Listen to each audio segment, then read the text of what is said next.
Hey, good afternoon. So this is the next installment that is the video portion that goes along with the portion of the book that we're writing, or manuscript, or whatever that ends up being.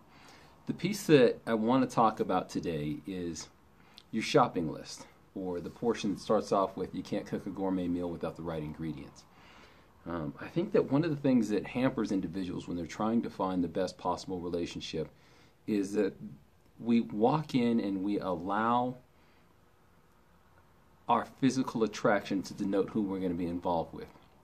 And I think biology, I think chemistry, I think physiology will take care of itself in allowing us to be attracted to whomever we're attracted to. But the reality is, the physical attraction enough is not enough to create a sustainable relationship. It's not enough to create something that will stick around and be with you over the long term.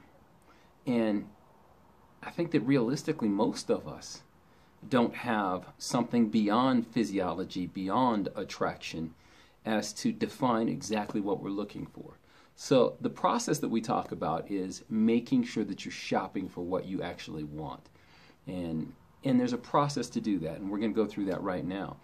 As we go through that, we talk about taking a legal pad, or you can do it digitally. You can do it on your phone. You can do it on a tablet. Doesn't matter. But you write down over the course of 7 days, every single time you think about it, everything that you're looking for in a significant other. It does not matter how big or how small, how significant or insignificant, how deep or how shallow, how trivial or how monumental.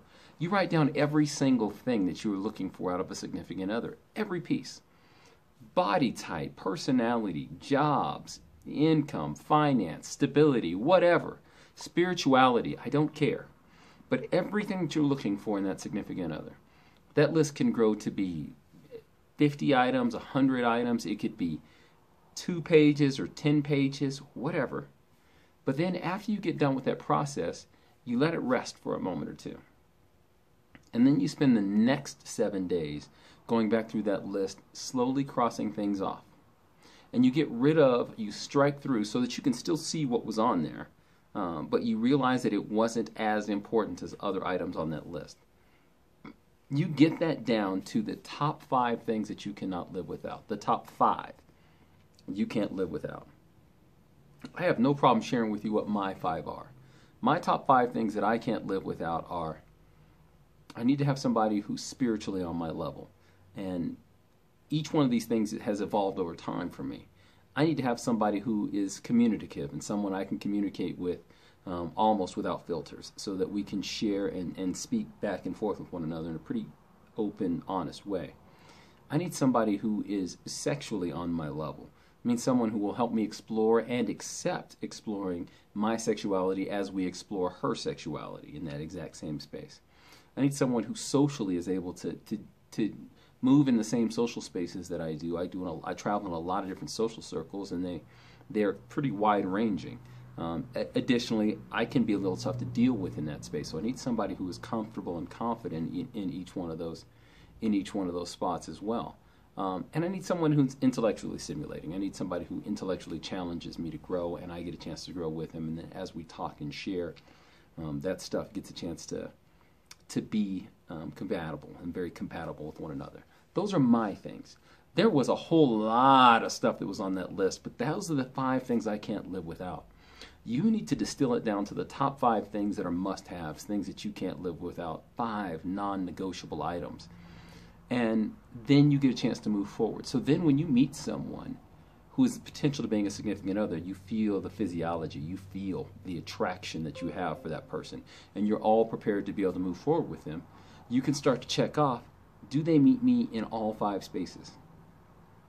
If they don't meet you in all 5 spaces, and I mean all 5, those are the 5 non-negotiables, you cannot negotiate those, then they're not meant to be with you long term.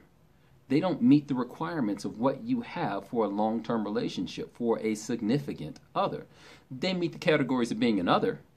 They may meet the categories of somebody that is particularly attractive and someone you really do want to spend a little time with. But they don't meet your base needs of what you're looking for from someone long-term. That will help define so many spaces for you, because it means that person might be a great person. They might be really, really sweet and kind, and clearly you're attracted to them. But if they don't feed you in the areas that you need to be fed, at some point or another you're going to leave. You're going to be discontented. You're going to be upset and happy and unhappy in that space. And you're going to have somebody who does not feed that space that you need to have fed. That is why we create that list. That is why we distill that list down to those 5 spaces. For me, it meant that, and there's another way to put that. I've dated a lot, and I mean a whole lot. There's no shame in that for me. It's intimidating for some people and problematic for others. There's no shame in that for me. As I've gone through that space in my dating life, if a woman did not have all 5 of the things that I was looking for, it meant she could not stay long term. It was very straightforward. It was able to define things in a very specific way for me. Okay? Think about that in terms of your life. And if this makes sense, give it a try. Implement it. Give it a shot.